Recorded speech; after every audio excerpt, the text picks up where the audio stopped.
Existiu uma vez um homem que não podia se enquadrar em seu tempo e de fato acreditava que viajava ao futuro.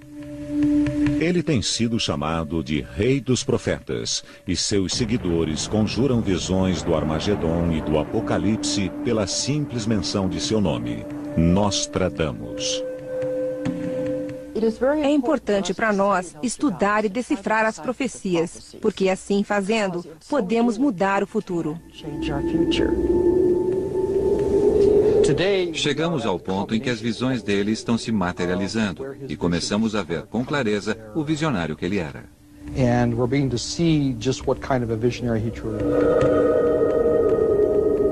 Sua obra dá provas, segundo alguns, de que Nostradamus tinha visões do futuro e via eventos de porte como a Revolução Francesa, o desastre da Challenger e a Guerra do Golfo, incluindo armas modernas séculos antes de acontecer. Muitos acreditam que suas previsões possam ter afetado a vida de todos nós. Aquele que é chamado profeta, hoje já foi chamado de vidente. Rigorosamente falando, um profeta é aquele que enxerga fatos distanciados do conhecimento natural do homem. Michel de Nostradamus. Nostradamus, profeta da destruição. Nostradamus viveu no sul da França, na cidade de Salon de Provence. As ruas de pedra ainda ecoam os passos desse homem da Renascença.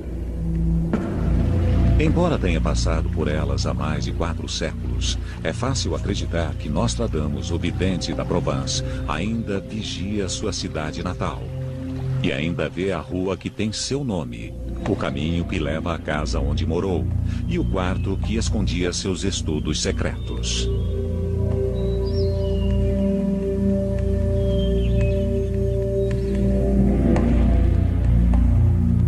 À noite, sozinho em meu refúgio secreto, vejo, tremulando do tripé de metal, uma luz que vem do vazio e me faz formular profecias que não serão acreditadas em vão. Michel de Nostradamus, 1555.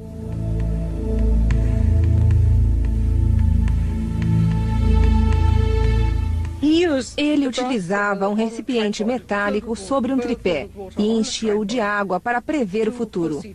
Era assim que fazia o oráculo de Delfos, exatamente o mesmo método. Bastava olhar para a água e ver imagens. Mas Nostradamus era meio diferente. Não só enxergava imagens, como também as ouvia. Era um enigma, mesmo na sua época, meio feiticeiro, meio cientista. Nostradamus era um visionário nascido no meio de um tempo em que a superstição e a magia conviviam com a revolução intelectual que mais tarde seria chamada de Renascença. Era um homem eclético, porque recolhia informações de várias fontes, entendia de numerologia, de cabala e se interessava por qualquer forma de adivinhação.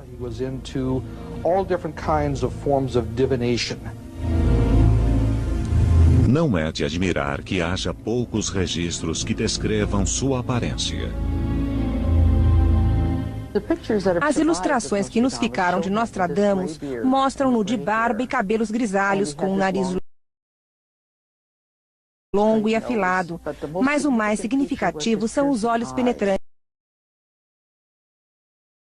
Na época, descreviam-no como dono de olhos que viam através das pessoas, o que de certo era verdade, pois ele podia ver além do tempo, no futuro. Causava um efeito estranho nas pessoas. As pessoas seguiam Nostradamus e outros profetas porque queriam a vantagem de saber o que iria acontecer. Nós passamos a vida tentando obter alguma vantagem, tentando achar uma ferramenta ou arma para conquistar o que nos rodeia, vencê-lo de alguma maneira. Conseguir vantagem, essa é a palavra secreta. E se você souber o futuro, sua vantagem será enorme. Era uma vantagem que os europeus reconheceriam e celebrariam como parte do movimento renascentista. Talvez a imensa eternidade do grande Deus tenha despertado o fervor de Nostradamus. Talvez um diabinho, bom ou mau, o tenha incitado. Ou talvez seu espírito se movimentasse e subisse aos céus, para além dos mortais, e de lá anunciasse para nós os fatos prodigiosos. Eu não acreditaria, não tivesse sido o paraíso que dá o bem e o mal ao homem sua fonte de inspiração. Pierre de Ronsard, poeta renascentista.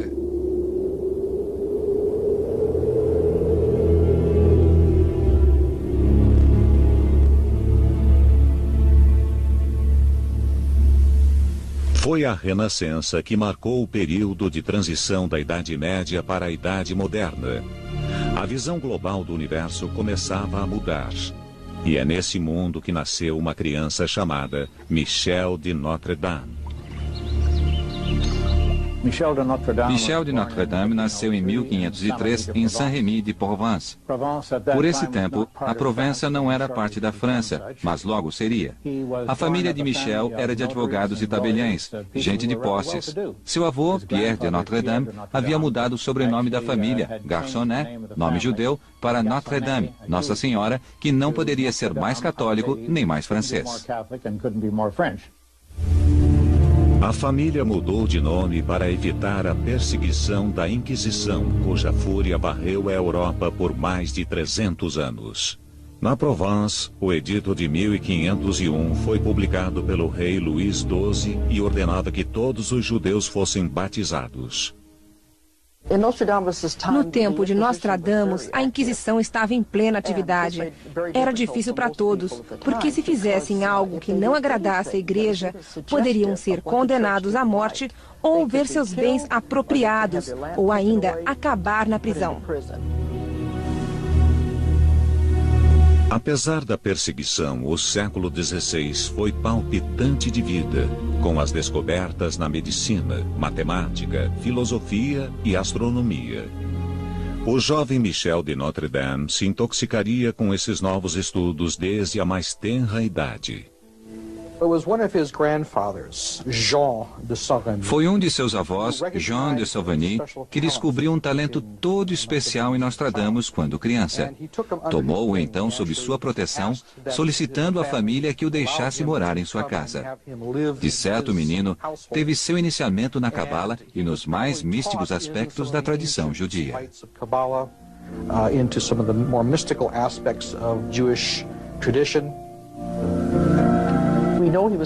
Sabemos que lhe deram livros de magia, que ele manteve consigo até a velhice. Por isso, acreditamos que ele foi iniciado em magias e encantamentos. Em complemento aos rudimentos de matemática, latim, grego e hebraico, o avô deu-lhe as primeiras noções daquilo que chamavam de ciência celeste. A tradição hebraica tem fontes ricas ligadas à astrologia, às estrelas do céu. O avô deve tê-lo ensinado a olhar para o céu e conhecer não só as estrelas como são, mas como elas podem influir no subconsciente do homem e no destino da civilização.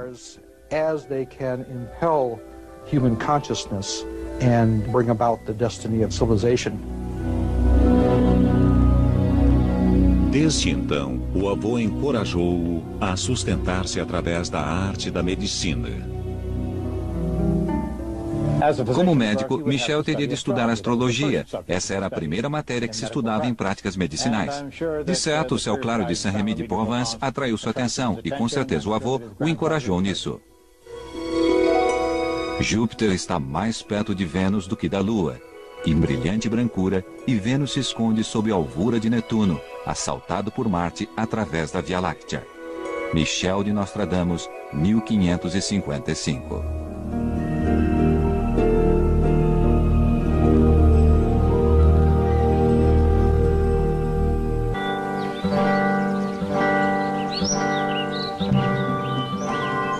O jovem Michel de Notre Dame era o mais velho de 4 irmãos e desde cedo provou que possuía um dom. Nostradamus tinha visões do futuro, mesmo quando pequenininho, e não compreendia de onde elas vinham. Tinha pesadelos e sonhos, onde via coisas que não podia explicar aos outros. O avô era o que melhor compreendia o talento de Michel em menino. Ele o ajudou não só nos estudos, como no desenvolvimento desses talentos.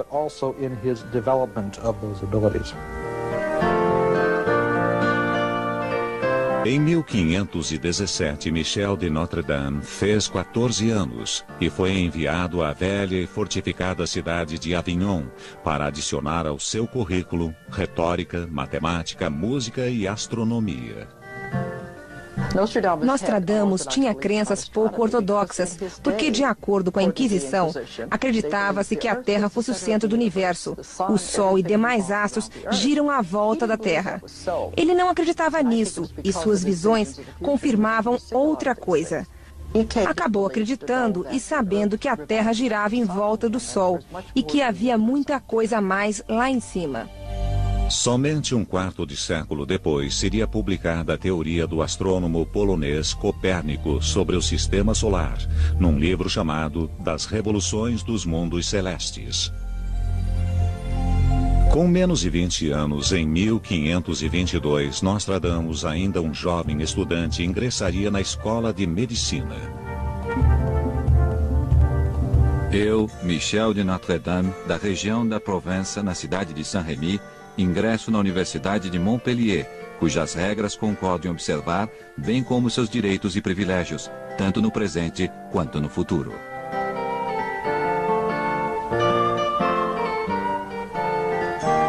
Aos 19 anos, Nostradamus entrou na Universidade de Montpellier, considerada uma das melhores escolas de medicina da época. Além disso, a faculdade tinha forte apoio de judeus e por isso ele logo se integrou. Muito do aprendizado, da educação e de amizade veio desse centro de pesquisa médica.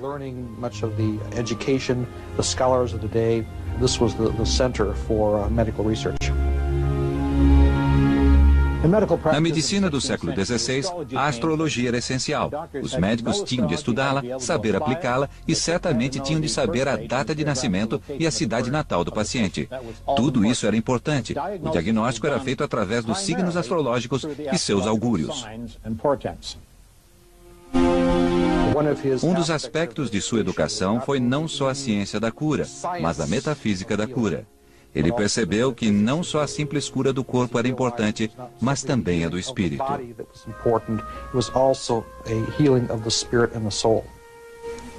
Aluno prodígio, Michel de Notre Dame recebeu o título de doutor em curtos 3 anos e o chapéu de 4 bicos reservado aos médicos. Mas ainda não era conhecido como Nostradamus.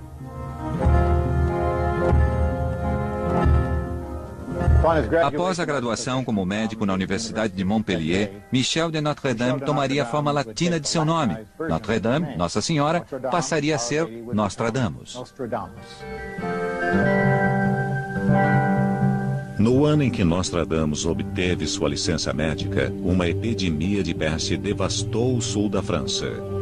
Uma arrepiante descrição da epidemia foi registrada pelo filho de Nostradamus, César. As pessoas atacadas pela fúria desse mal abandonavam por completo qualquer esperança de cura. Casas eram abandonadas, as pessoas ficavam desfiguradas, as mulheres choravam. Os padioleiros trabalhavam a crédito. César de Notre Dame, 1546. No tempo de Nostradamus, um dos grandes pavores da humanidade era a peste. Ela era fatal no mundo inteiro. Quando atingia uma família, dizimava. Não se sabia qual era a causa. Ela se espalhava através de ratos e pulgas. Nostradamus e outros médicos trabalhavam dia e noite sem descanso e viajavam pela Europa toda atendendo os doentes.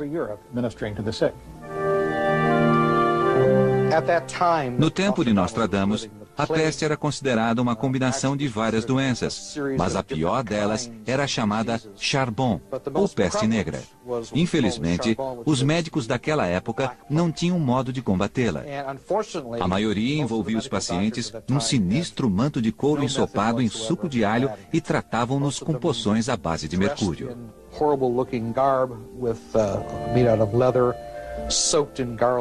And they had treated their patients with potions made of mercury. A ciência médica da época era elementar. Milhares morriam não só da doença, mas da prática de sangria e outros tratamentos ministrados pelos médicos. Se Nostradamus nunca tivesse profetizado nada, seria lembrado como um dos maiores curandeiros do século XVI. Ele tinha muitas ideias progressistas sobre higiene e não sangrava os pacientes. Quando chegava a uma cidade, certificava-se de que o povo dispunha de água limpa e de que os corpos fossem removidos das ruas. Assim que chegava, mandava que as pessoas colhessem pétalas de rosas, com as quais fazia suas célebres pílulas de rosa.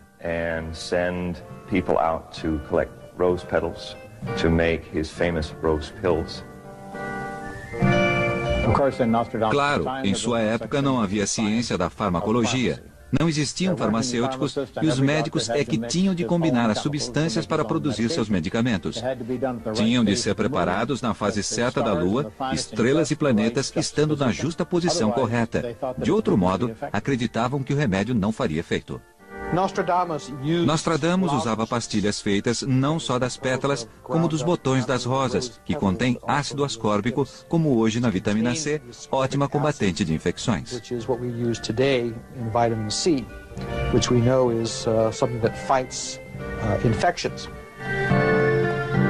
Quando tinha 52 anos, Nostradamus escreveu a fórmula de suas pastilhas de rosa. De 300 a 400 rosas vermelhas, colhidas antes do alvorecer, serão pulverizadas e misturadas com pó de serragem dos mais tenros ciprestes, íris de Florença, cravos, raízes de cálamo aromático e oleandros. Nostradamus, 1555.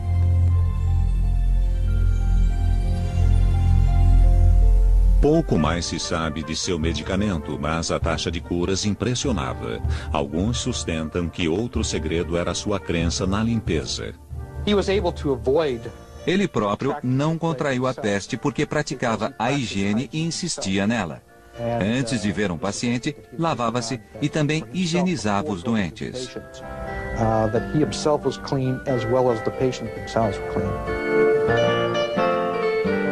Nostradamus foi ganhando reputação à medida que viajava pela França, tratando de afligidos pela peste. Enquanto Nostradamus viajava pelo sudoeste da França, recebeu uma carta de Jules César Scaliger, cientista de renome da época, que queria se encontrar com ele e trocar ideias, basicamente, compartilhar estudos e pesquisas. Convidou Nostradamus para ir à sua casa em Agen, convite esse que foi aceito. Os dois se deram muito bem.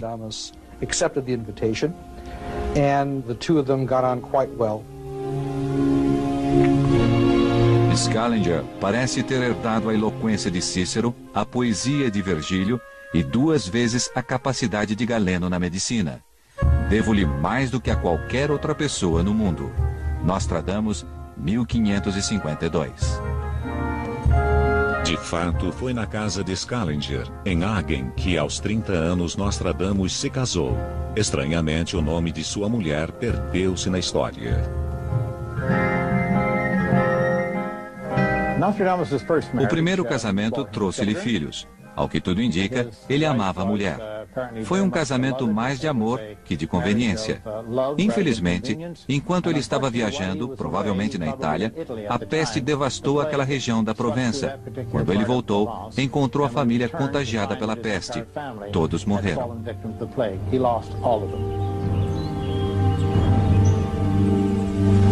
Foi uma ironia amarga o fato de o seu talento médico não ter salvo a própria família. Tanto a reputação quanto o coração de Nostradamus sofreram com esse baque. E se Nostradamus de fato era um profeta, então sabia que novos ventos soprariam.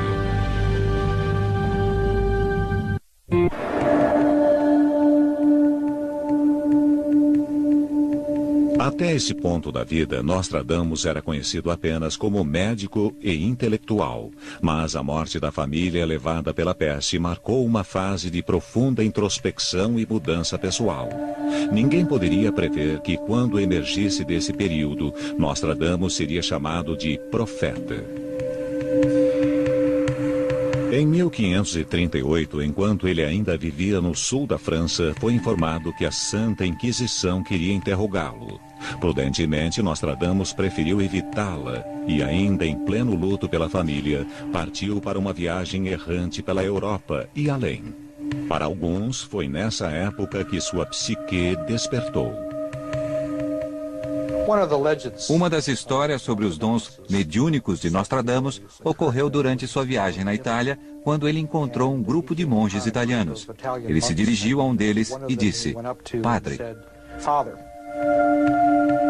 O monge era um franciscano chamado Felice Peretti.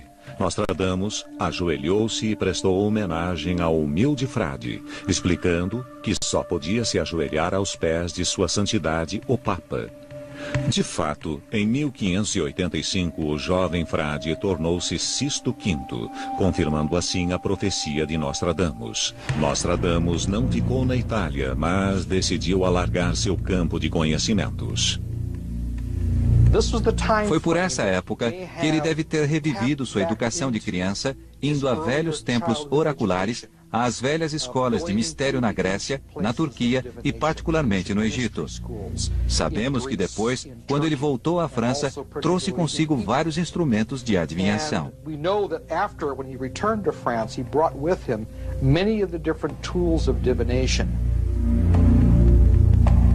Assim que chegou ao sul da França, Nostradamus instalou-se numa casa em Salon de Provence. Aqui, em 1550, ele começou a publicar almanaques que, entre outros, incluíam profecias. Nostradamus viu uma oportunidade única de editar almanaques de previsões astrológicas, uma após outra, para o ano seguinte. Os almanaques foram publicados em dezembro, vendidos até o último. A imprensa acabara de ser introduzida naquele canto do mundo, na Provence, e ele aproveitou a ocasião e, pelo que se sabe, fez um bom dinheiro publicando almanaques. À noite, o vidente da Provence sentava-se sozinho no seu estúdio secreto no sótão e punha-se a cultivar as famosas visões do futuro.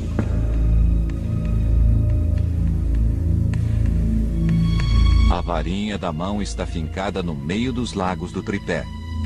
Ele asperge a fímbria de seu manto e os pés com água. Uma voz, temor. Ele treme sob as vestes, divino esplendor. Os deuses sentam-se ao seu lado. Nostradamus, 1555.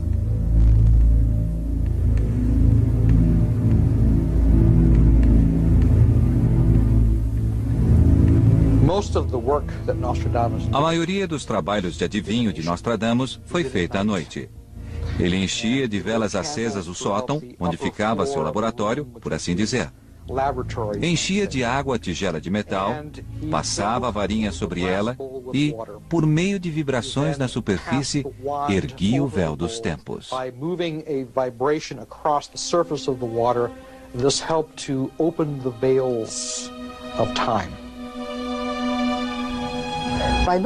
Observando os reflexos, ele entrava em transe, viajava para fora do corpo, futuro adentro, viajava no tempo. Assim, ele tinha as visões, via-as acontecer uma atrás da outra em todo o seu horror, não sabendo o que significavam nem que época observava. Mas quando voltava para o seu corpo, às vezes, umas 2 horas depois, descobria que tinha escrito um poema de 4 linhas, uma quadra.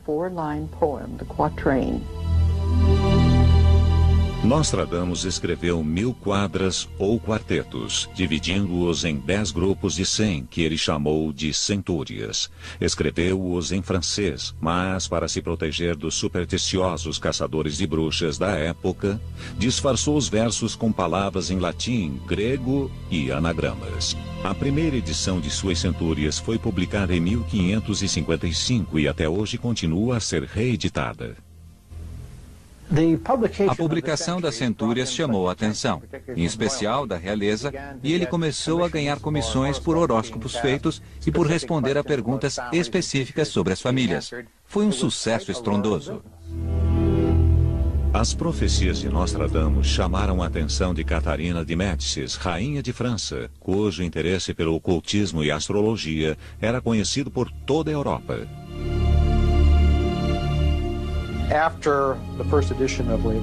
Logo após a primeira edição das Centúrias, ela imediatamente convocou Nostradamus para a corte francesa. Enquanto ele esteve lá, a rainha ordenou-lhe que lesse o futuro de seus filhos. Nostradamus passou cada um dos 7 filhos da rainha pelo seu espelho mágico.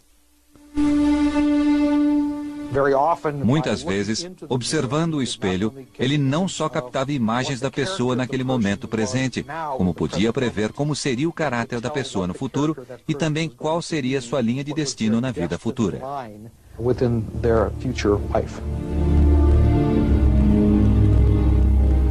Nostradamus anunciou que 4 deles morreriam, restando apenas 3. A história confirmaria sua previsão. Os 7 galhos serão reduzidos para 3. Por mais obscuros que soassem esses versos para nós, para outros eles eram muito claros. O 35º quarteto da primeira centúria de Nostradamus foi interpretado como sugestão de que o rei de França, Henrique II, morreria num torneio de justa. O jovem leão derrotará o velho leão em combate singular. Numa gaiola de ouro, seus olhos serão expostos, 2 chagas em uma, e depois a morte cruel.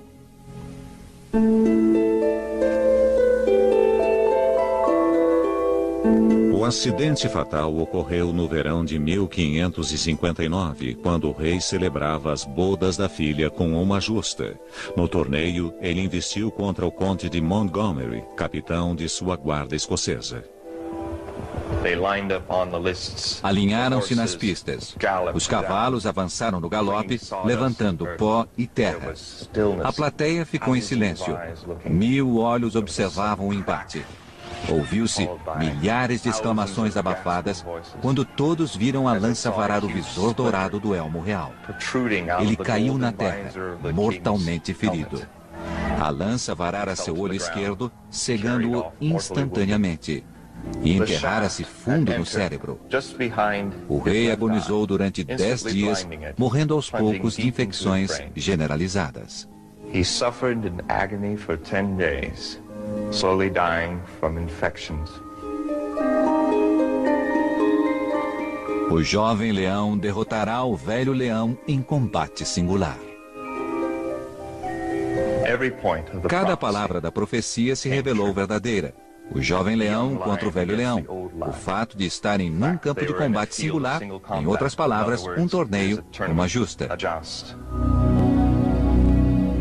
Numa gaiola de ouro, seus olhos serão expostos, 2 chagas em uma, e depois a morte cruel.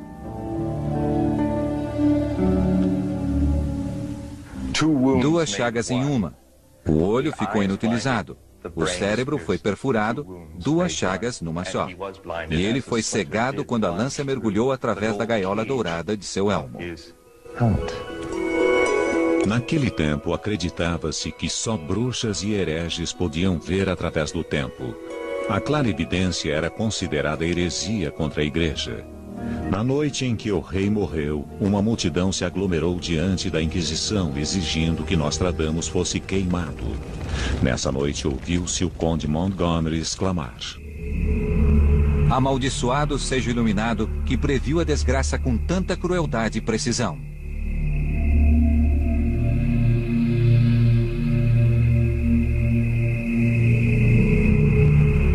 Mas, sendo o favorito de Catarina de Médicis, Nostradamus foi poupado. O interesse de Catarina em Nostradamus era tão grande que quando ela e o novo rei da França, Carlos IX, seu filho, subiram ao trono, saíram em viagem e percorreram o reino.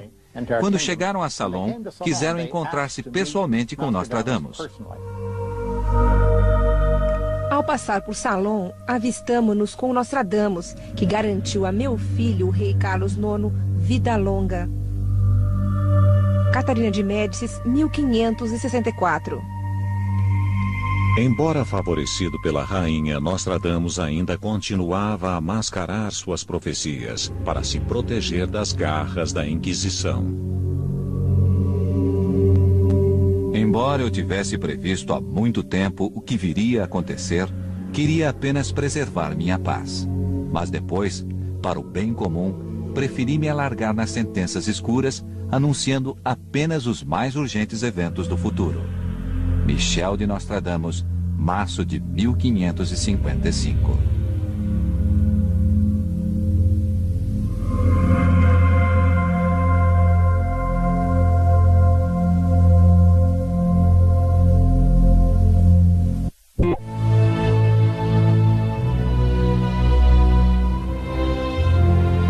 Nostradamus escreveu mais de 1000 profecias. Há estudiosos que acreditam que mais da metade se concretizou. As mais assustadoras tratam de 3 líderes poderosos e tirânicos, homens que ele chamou de anticristos. Chamou-os de anticristo por não ter outro nome, mas ele se referia a pessoas que fariam muito mal à humanidade, ao semelhante. O primeiro anticristo foi Napoleão. Um imperador nascerá perto da Itália e custará muito caro ao império. Os que o rodearem dirão que ele parece menos um príncipe que um açougueiro. De simples soldado chegará imperador. Das vestes curtas chegará às longas.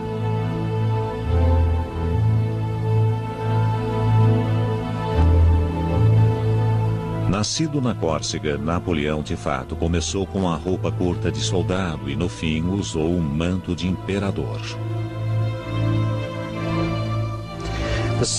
Houve um período em que Nostradamus parece ter se interessado, em particular, a um bom número de versos em que ele até dá o nome de Napoleão e descreve sua ascensão e queda com alto grau de precisão.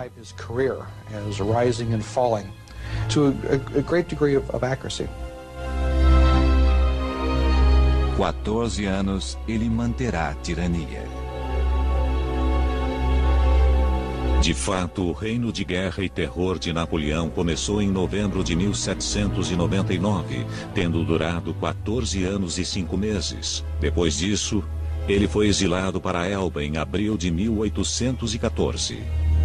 O segundo anticristo de Nostradamus foi Adolf Hitler, embora Nostradamus tenha se referido a ele em seus quartetos como Richter. Um capitão da grande Alemanha, através de seus discursos, seduzirá grandes multidões. Grande parte dos guerreiros lutará contra Richter, mas eles subjugarão as margens do Danúbio e seguirão a cruz de ferro dobrada.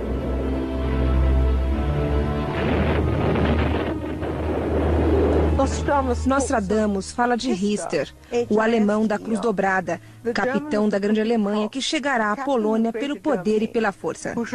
Acha que pode me apontar outro Richter que tenha chegado à Polônia e fosse capitão da cruz dobrada a não ser Hitler? Era ele, obviamente.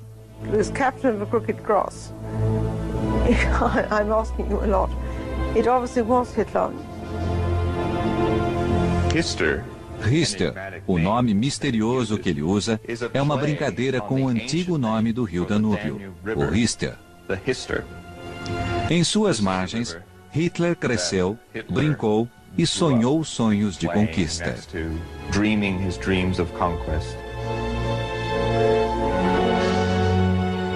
O terceiro anticristo de Nostradamus ainda está por surgir.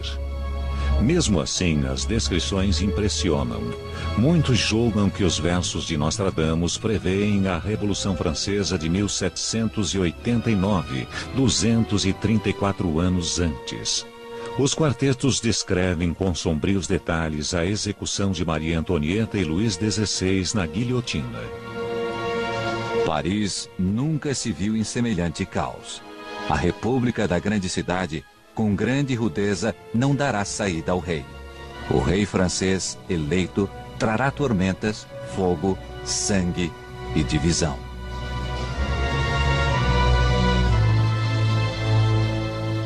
Sua obra, As Centúrias, descreve não apenas eventos do futuro, mas os meios de adivinhação por ele empregados.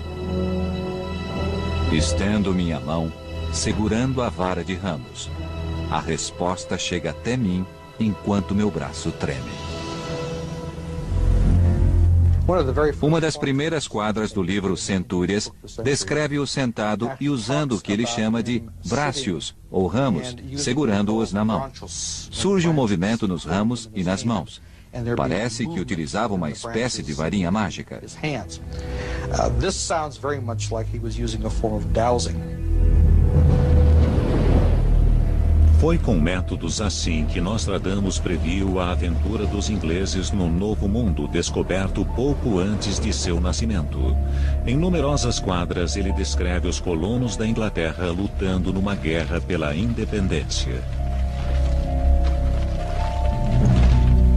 O Oeste ficará livre das Ilhas Britânicas.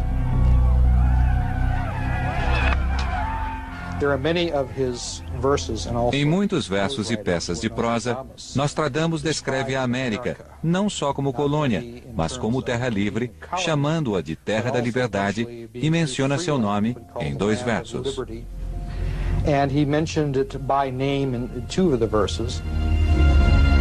Nostradamus escreveu sobre povos cuja existência nem podia imaginar, sobre lugares que em sua época nem sequer existiam. Dallas, Texas, 22 de novembro de 1963. O antigo trabalho será executado de um telhado. O raio do mal cairá sobre o grande homem. Morto este, acusarão o inocente do feito e o culpado estará oculto na floresta misteriosa. Algumas das profecias mais significativas tratam do assassinato dos irmãos Kennedy. Uma alude ao primeiro Kennedy, John, o presidente, que foi morto por uma rajada em pleno dia e de fato os tiros que vieram de um edifício e o atingiram. The shots from the book depository building did hit him from the sky. Nostradamus escreveu esses versos num estúdio do sótão há 400 anos sobre um país que ainda não havia nascido, a 5.000 quilômetros dali. Muitos acreditam que suas visões vão mais longe ainda.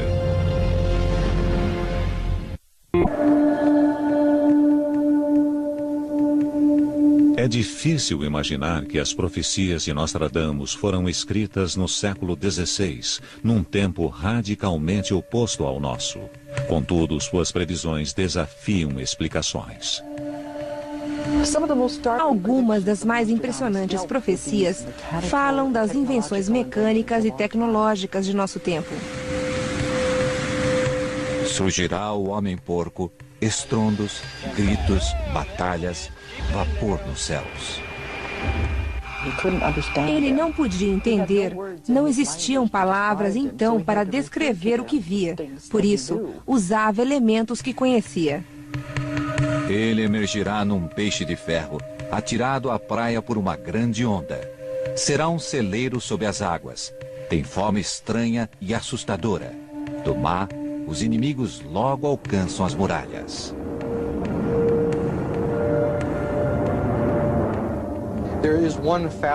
Há um verso fascinante que fala de uma pessoa descendo e pondo o pé em solo alienígena, que ele diz ser um canto da lua.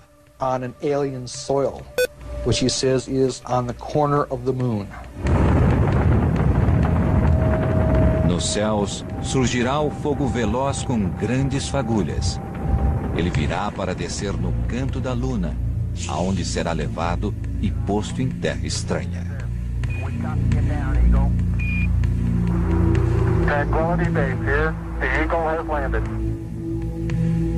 Nostradamus pode também ter previsto que toda essa exploração não obteria tanto êxito.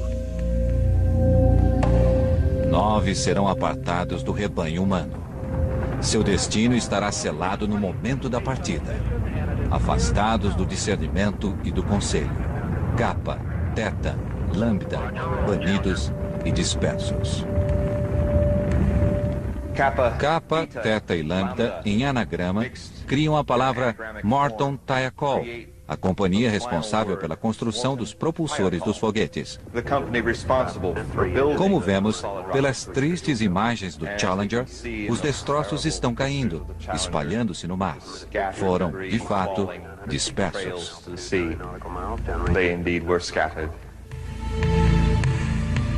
Estudiosos de Nostradamus acreditam que ele tenha profetizado a Guerra do Golfo. Quase 1 milhão de homens marcham rumo à Pérsia. A verdadeira serpente invadirá Bizâncio e Egito. Ela chegará cruel, infame virago, espalhando terror na Mesopotâmia, e a terra parecerá feia e negra. Há alguns versos que se referem a um tirano, e num deles seu nome aparece como Dam, bem perto de Saddam.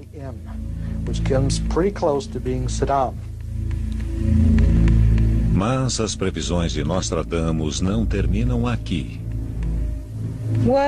Nostradamus prevê a fome mundial no final do século. Essa é uma de suas palavras-chave.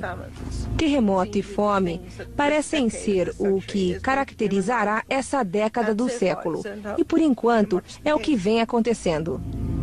A esmagadora quantidade de profecias catastróficas dos quartetos levaria muitos a pensar que nosso futuro é negro. É preciso ser entendido que os quartetos de Nostradamus mostram os piores cenários. Espelham o que acontecerá caso o homem não faça alguma coisa. O futuro não está gravado em pedra, ele é mutável.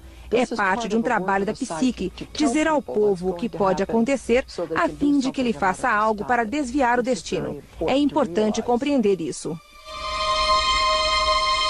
O ano de 1566 trouxe um verão suave a Salon de Provence. E foi nesse verão que Nostradamus escreveu seu último quarteto, aos 63 anos. Então, misteriosamente, fechou os livros para sempre.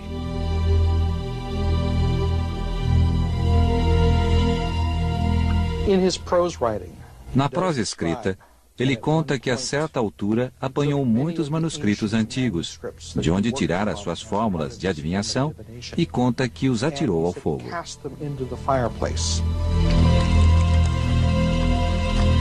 Tenho à minha disposição volumes que venho mantendo escondidos há tempos, mas, temendo o mau uso que poderá ser deles feito, consagro-os ao fogo. Enquanto as labaredas cresciam para engolir as páginas, houve um clarão ofuscante que não só encheu a lareira e o quarto, mas toda a casa, envolvendo-a numa aura estranha e brilhante. Foi como que a libertação da alma da antiga sabedoria. Envelhecido, Nostradamus começou a enfraquecer. Seu coração falhava. Não sabia o que fazer porque a doença não podia ser tratada naquele tempo. Ele não conhecia os sintomas, exceto pela semelhança com os que alguns pacientes haviam apresentado. Obrigado a confinar-se num quarto, vivia num catre ao lado da janela, tinha de receber o alimento na boca e morreu de insuficiência cardíaca. Numa pequena capela em Salon, uma pedra marca a tumba do vidente da Provence, Nostradamus.